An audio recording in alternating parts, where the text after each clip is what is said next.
Hoy vamos a hablar de la psicología humanista. La psicología gestal y la psicología humanista fueron dos escuelas que pasaron camino para la revolución cognitivista. Maslow se refiere a la psicología humanista como la tercera fuerza más allá de la teoría freudiana del conductivismo. La psicología humanista enfatiza el potencial humano y la importancia del amor, la pertención de la autoestima, involucra tanto las actividades que se desvanecen en la autoconciencia y autorrealización, la espontaneidad, la creatividad, que resalta el concentrarse en problemas fuera de uno mismo y en sí mirar más allá del límite de las convenciones sociales. Se concentra en la salud mental, en el bienestar, en la comprensión, en el mejoramiento del uno mismo, ya que las enfermedades mentales, la psicología humanista ha hecho contribuciones importantes al estudio de la motivación y emociones, así como la personalidad y la psicoterapia. En tanto la psicología humanista se interesa en cuestiones de significado, valores de ética, mucha gente ve esta escuela de la psicología más allá como un movimiento cultural y espiritual, que se conoce como la rama de la ciencia. En sí, Maslow dijo que la psicología humanista fue la tercera fuerza mundial de la psicología. Esta puede ser definida como tercera rama principal del campo general de la psicología, previamente en aquellas capacidades y potencialismos.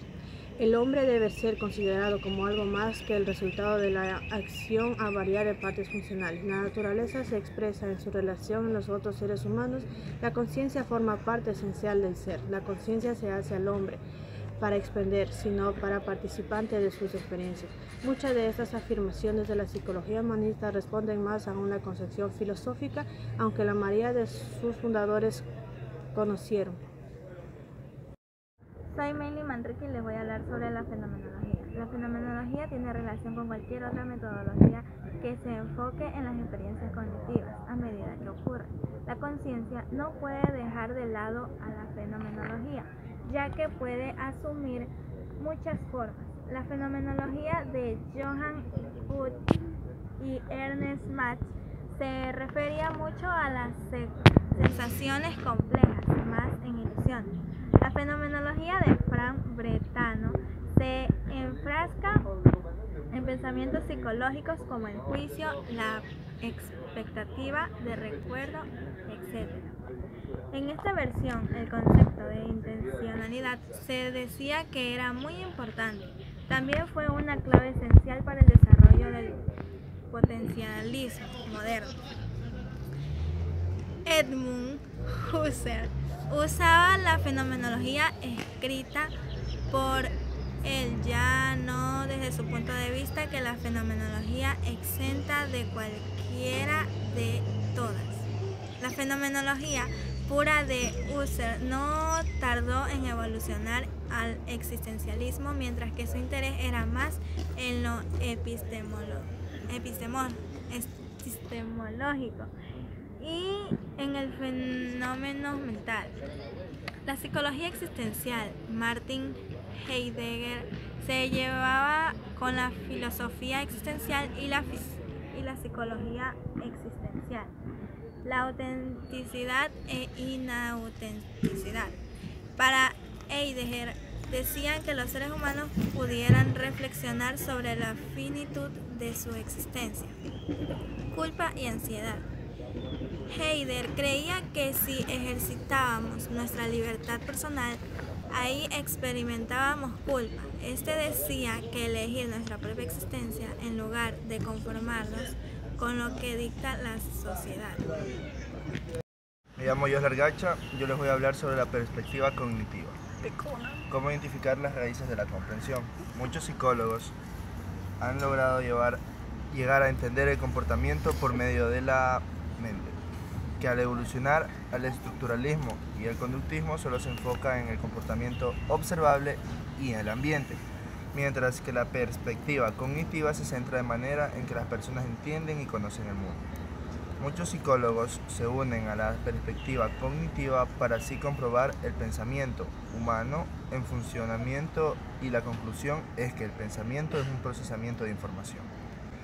Los elementos más comunes que vinculan los modelos cognitivos hacen incapaces en cómo entiende y concibe el mundo a la gente.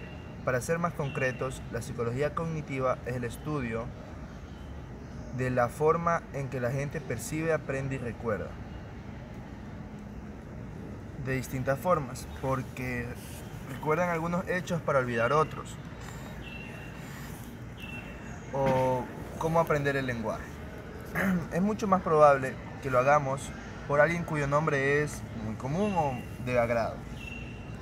Tom Vilsack, el gobernador de Iowa, en el momento de las campañas primarias del 2008, entró y salió rápido de la contienda por la candidatura demócrata a la presidencia de los Estados Unidos. Es importante entender la dialéctica porque en ocasiones nos sentimos tentados a pensar que una perspectiva es correcta, otro enfoque aparentemente constante debe ser erróneo.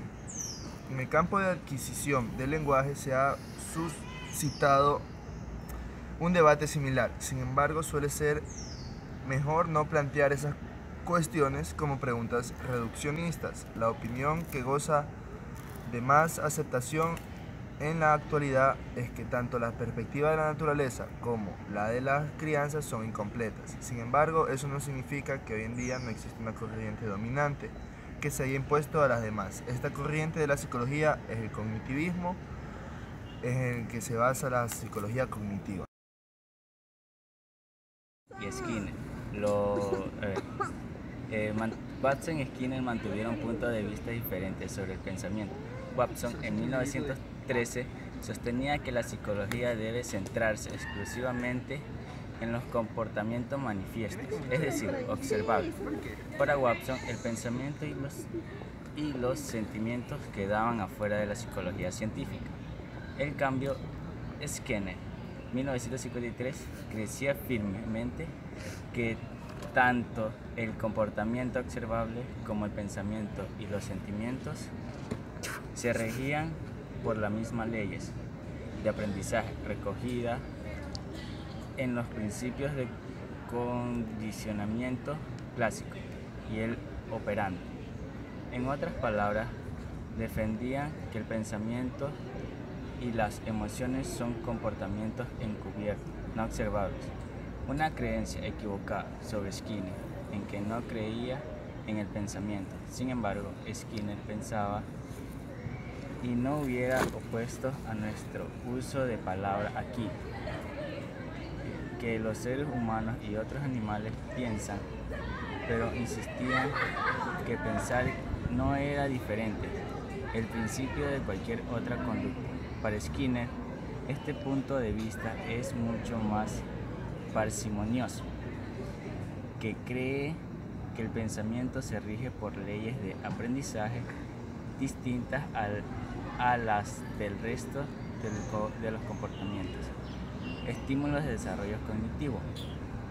Cada día hacemos frente a ciertos problemas de dificultad diversas y que acaban desde decir qué cereales comer en el desayuno hasta planificar los objetivos a largo plazo de nuestra carrera profesional. Dado que nos enfrentamos a todo tipo de problemas, a menudo resulta difícil afirmar con seguridad qué es un problema y cómo puede caracterizarse la manera amplitud de los problemas. Buenos días, soy Steve Morales y les voy a hablar sobre el constructivismo, el papel del aprendiz en la construcción y transformación del conocimiento. Constructivismo es un término bastante amplio que abarca dimensiones filosóficas y de aprendizaje. Los aprendizajes llegan a la conclusión con su información y contribuyen con lo que saben. Algunos constructivistas consideran las estructuras mentales como reflejos de realidades externas, mientras que otros no ven ninguna realidad dependiente más allá del mundo mental de un individuo. La mayoría de constructivistas comparten dos ideas muy distintas. Una, de que los alumnos son activos en la construcción de sus propios conocimientos y que las interacciones sociales son importantes para la construcción del conocimiento. El objetivo de la enseñanza es una perspectiva constructivista, no solo es transmitir información, sino fomentar la información del conocimiento y los procesos metacognitivos para juzgar, organizar y adquirir nueva información. Un planteamiento constructivista se manifestará por sí solo, de formas muy variables, como los siguientes. Selección de materiales de instrucción, empleando materiales que los niños puedan y sepan manipular. Elección de actividades, estimulando a los estudiantes de forma que observen cómo recogen la información. 3. La naturaleza de los procesos de clase, utilizando el lenguaje cooperativo. La memoria siempre ha fascinado a los alumnos. Estudios científicos es, sin embargo, un tema relativamente reciente, que se remonta a más de 125 años, hasta el trabajo pionero de Hermann Ebbinghaus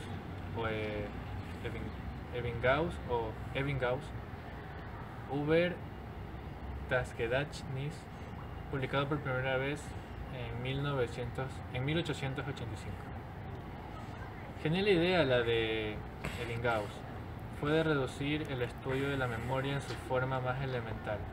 Lista de sílabas sin significado. La tradición de la investigación de la memoria comenzada por Ebbinghaus marcó el estudio de la memoria por obras de un siglo. Hoy en día nuestra concepción de lo que contribuye a un estudio válido de la memoria se ha ampliado considerablemente. La investigación de la memoria ha trascendido el laborioso estudio de cómo son recordadas las palabras y los hechos aislados. Soy Rebeca. Voy a hablar sobre el constructivismo exagerado.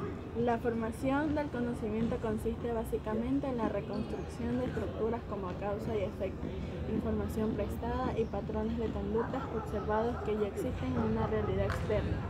Estructuras mentales reflejan la organización del mundo exterior y exógeno a nosotros. El conocimiento es cierto, las estructuras externas que representan idealmente Marshall en 1982. En resumen, este consiste en una transmisión de información y moldea y enseña mejores temáticas para lograr su objetivo. El constructivismo endógeno. Cuerpo cambiante construido individualmente ocurre mediante oportunidades y procesos para vincularlos con lo que ya se sabe, cuestionar y guiar el pensamiento hacia una comprensión más completa. Tendencias que destacan que los individuos construyen su propio conocimiento al transformar y reorganizar las estructuras cognitivas que ya poseen. El conocimiento se adquiere transformar, organizar y reorganizar el conocimiento previo. El constructivismo dialéctico. La teoría de este hombre es que las funciones mentales superiores tienen su origen en la vida social. Vygotsky presenta mayor énfasis en la interacción de los aspectos internos y externos del aprendizaje y el entorno social del mismo. Dice también que las culturas exteriorizan los pensamientos individuales. Esto significa que no comparten objetos físicos en una misma cultura, sino que también sociopsicológicos. El concepto que más impactó en influencias llegó a alcanzar a Vygotsky ha sido una zona de desarrollo próximo que puede definirse como la diferencia de nivel de dificultades de un problema que un niño puede resolver mediante sus propias capacidades e ideas. El cambio cognitivo tiene lugar en la zona de desarrollo próximo o en las palabras de Newman, zona de construcción, donde los niños piden ayuda y los padres brindan apoyo.